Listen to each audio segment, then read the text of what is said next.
Hola, presentaremos el caso clínico de intoxicación alimentaria por Staphylococcus aureus asociada al consumo de leche ultrapasteurizada en Tunja, Boyacá, Colombia, presentado por Luisa Fernanda Sánchez, Carlos Lizeth Villarreal, Pilar Campas Orobio, Ángel Camargo y Angie Carvajal Delgado. ¿Qué es una intoxicación alimentaria por Staphylococcus aureus? Es una enfermedad gastrointestinal autolimitada causada por el consumo de alimentos contaminados con toxinas producidas por Staphylococcus aureus. La manera más común para que los alimentos sean contaminados con Staphylococcus es a través del contacto con los trabajadores de la alimentación que llevan la bacteria o por la leche y los quesos contaminados. La bacteria se multiplica en los alimentos y produce toxinas, especialmente si se los mantiene a temperatura ambiente. Esta enfermedad presenta síntomas como náuseas, vómitos, dolor de estómago y diarrea, cambios en la presión arterial y frecuencia del pulso. Historia clínica.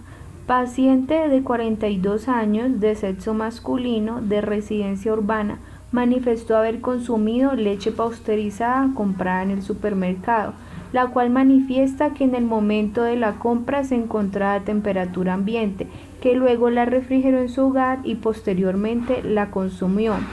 Manifestó signos y síntomas como dolor abdominal persistente, diarrea y vómitos incontrolables después de 6 horas de consumir el lácteo. Además presentaba postración y calambres. Epidemiología. Staphylococcus aureus es un microorganismo patógeno oportunista que forma parte de la microbiota normal humano en vías respiratorias superiores y piel. Es conocido y muy importante a nivel mundial por causar distintas patologías como el síndrome del shock tóxico, síndrome de piel escaldada, foliculitis, furunculosis e intoxicación alimentaria. Gran parte de la población mundial es portadora sintomática en fosas nasales de Staphylococcus aureus. Esta colonización es tomada en cuenta como una fuente importante de transmisión. En el caso de la intoxicación alimentaria, los focos de infección radican principalmente en la manipulación de alimentos por parte de humanos colonizados con el agente etiológico, ya sea durante su procesamiento o también durante la extracción primaria de los mismos, como es en el caso de la leche, que puede ser colonizada por bovinos que presenten enfermedades como mastitis, recibiendo el nombre de transmisión tipo animal-persona. En cuanto a la transmisión persona a persona, esta se da por la contaminación cruzada en las fases posteriores de transformación de los alimentos, en la preparación y cocinación. En Colombia existen otros factores que contribuyen a la prevalencia de EPTA, tales como la ausencia de programas integrados de protección de alimentos, la infraestructura inadecuada para el almacenamiento y distribución de los alimentos, las deficiencias en el saneamiento y la urbanización sin agua potable y alcantarillado y el deterioro del nivel socioeconómico de la mayoría de la población. Para generar algún cuadro de intoxicación alimentaria, se considera necesario que Staphylococcus aureus se encuentre presente en una concentración alta, entre 105 y 108 unidades formadoras de colonia sobre gramos, para que produzca suficiente cantidad de esterotoxina, que pueda provocar síntomas repetitivos en las personas. Los principales agentes etiológicos hallados en estudios realizados en Colombia es E. coli, Salmonella y Staphylococcus aureus. Psicoclínico presuntivo. De acuerdo a la sintomatología que presenta el paciente, en este caso diarrea, vómito y dolor abdominal, el médico sospecha en una intoxicación alimentaria de acuerdo al relato del paciente frente al consumo de lácteos, razón por la cual se sospecha de un caso por intoxicación de tipo alimento-persona y además se da un diagnóstico presuntivo debido a que el alimento perdió su cadena de frío óptima. Después de realizar el diagnóstico presuntivo se hizo un diagnóstico diferencial, la cual se hace con intoxicación alimentaria con otros agentes bacterianos, en este caso Salmonella, Shigella, E. coli. Por otro lado, intolerancia a solutos no absorbibles, la cual se realiza una prueba de Clinitest para determinar la intolerancia a la lactosa, gastroenteritis y cólera para identificar el examen físico del coproparasitoscópico.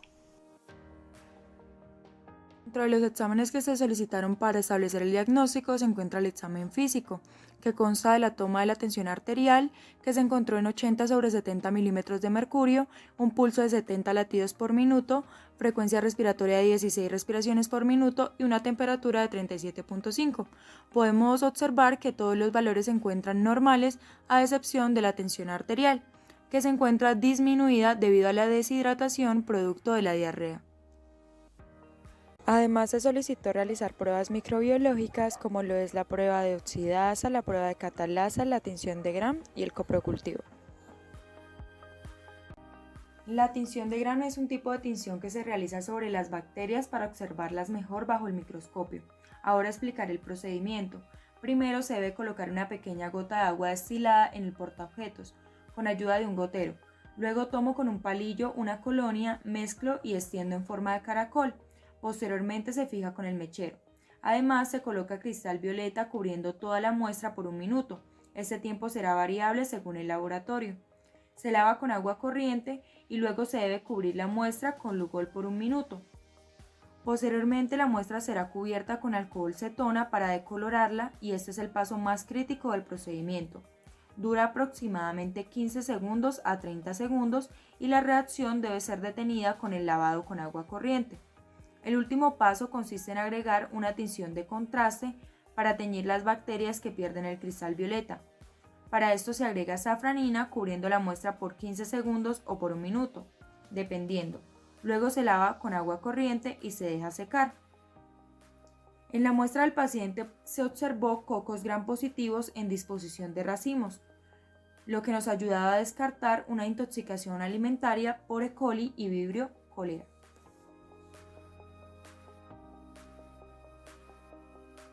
Coprocultivo, examen de laboratorio para encontrar microorganismos en las heces que puedan causar enfermedades. Si las heces son líquidas, puede emplearse una pipeta para realizar la siembra. De lo contrario, la siembra se llevará a cabo con asa plástica o metálica, realizando una descarga en los medios seleccionados. Hay que ser especialmente cuidadosos a la hora de extender la muestra en el medio. En cuanto al montaje, se realiza una siembra de heces sobre la caja de Petri que contiene un medio de crecimiento. Se vigila el crecimiento durante 24 a 48 horas y se incuba a 37 grados centígrados. En caso de existir microorganismos, se les identifica mediante microscopía o empleo de tinciones específicas. En nuestro caso clínico, se sembró la muestra de materia fecal del paciente que fue tomada en el momento de llegada al hospital. Se sembró en 2 agares, agar sangre, que es un medio enriquecido, y agar salado manitol. Los coprocultivos de la muestra de materia fecal del paciente tuvieron crecimiento de colonias indicativas para Staphylococcus aureus. En el agar sangre se observó colonias blancas, convexas y brillantes con un halo pequeño indicando una beta-hemólisis. Y en el agar salado manitol se observó colonias de color amarillo dorado, lo cual dio como resultado coprocultivo positivo para Staphylococcus aureus. La oxidasa es una prueba usada para determinar si una bacteria produce alguna de las citocromos C oxidasas. La prueba hace uso de discos impregnados con el reactivo TMFD, el cual también es un indicador redox. En cuanto al montaje, se toma una colonia con un palillo y se coloca sobre el extremo de la tira. Pocos segundos después se evidenciará si hay un cambio de color o no, y esto mostrará si la prueba es positiva o negativa. En nuestro caso, la prueba fue negativa, ya que no se evidenció color en la tira, lo que nos ayuda a fortalecer el diagnóstico para Staphylococcus aureus. La catalasa es una enzima que posee en la mayoría de las bacterias aerobias. Descompone el peróxido de hidrógeno en agua y en oxígeno. En cuanto al montaje, se debe colocar una gota de agua oxigenada sobre un portaobjetos con ayuda de una pipeta Pasteur. Con un palillo se debe tomar una colonia y disolverla en la gota de agua oxigenada. Después de unos minutos se detectará la formación de burbujas. Esta prueba nos indicó que el género en estudio evidentemente era Staphylococcus. Se ordenaron estudios diferentes a microbiología como coproparasitoscópico, prueba de antígenos febriles, ELISA tipo sándwich y cuadro hemático. Coproparasitoscópico. Se realiza un examen macro y microscópico. En el examen microscópico, los resultados arrojados fueron negativos para la presencia de estructuras parasitológicas en la muestra. También presentó ausencia de leucocitos y una disminución en la flora bacteriana. En la parte macroscópica, el examen físico evalúa el color de la materia fecal, la cual se encontraron heces verdosas debido al paso rápido en el intestino y una consistencia líquida. El examen químico evalúa el pH, se encontró en 7.0, un valor normal, lo que indica que no hay mala absorción de grasas ni azúcares. El Clinitest se realiza con una tableta reactiva de ebullición que se utiliza para determinar la cantidad de sustancias reductoras. El resultado de este fue negativo, lo cual nos descarta que el paciente presenta este cuadro clínico por la intolerancia a la lactosa. El hematest se usa para detectar sangre en heces o materia fecal. El resultado fue negativo y nos corrobora el diagnóstico del paciente, ya que la toxina no genera lisis en los eritrocitos y estos no están en la materia fecal.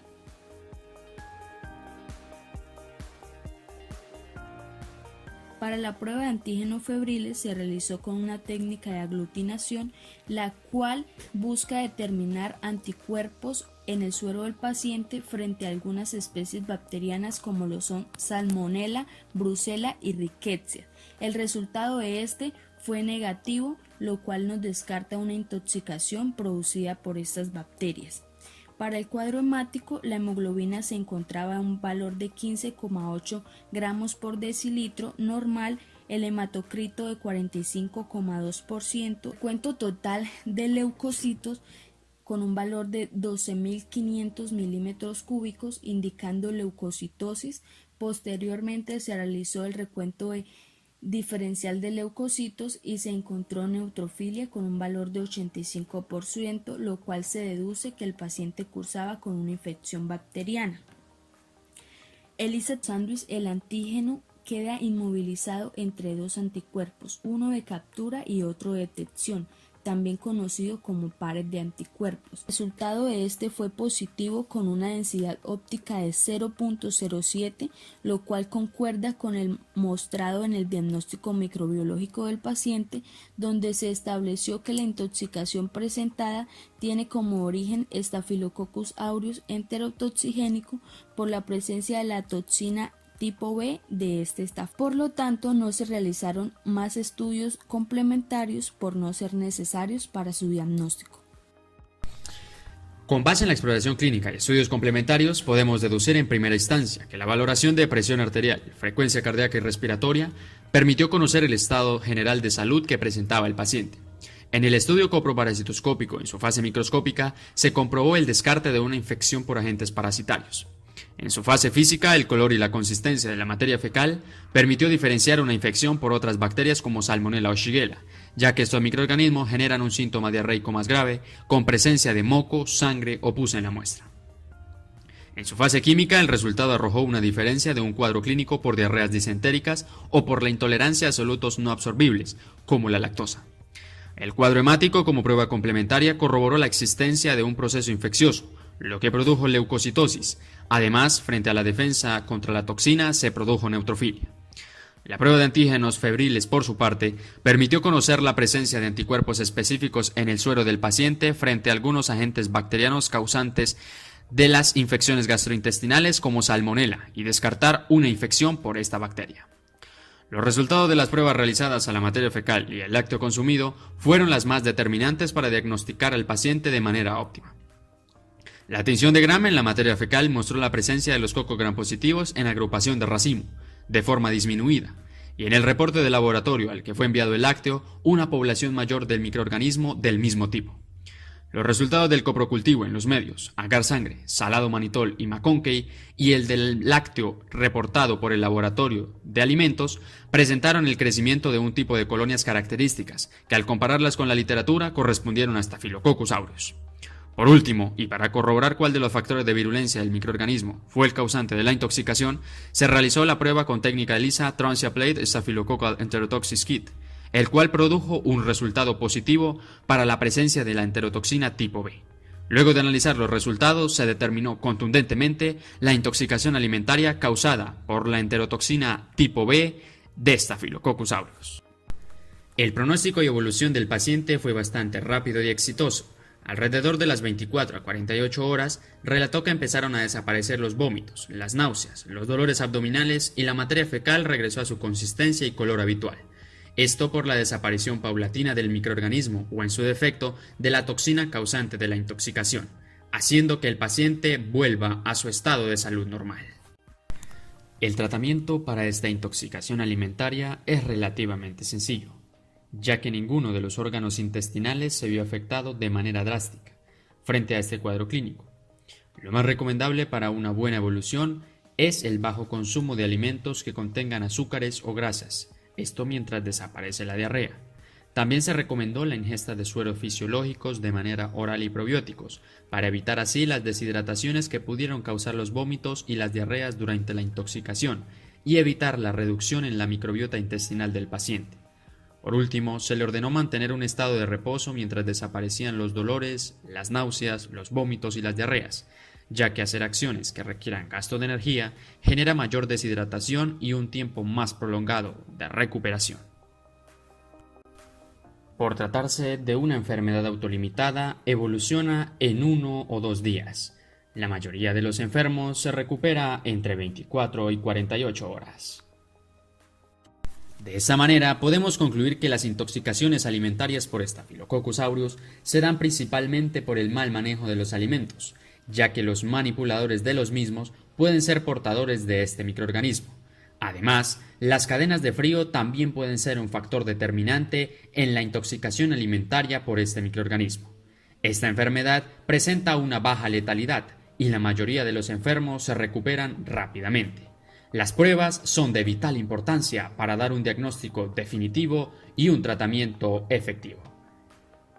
Hasta otra oportunidad.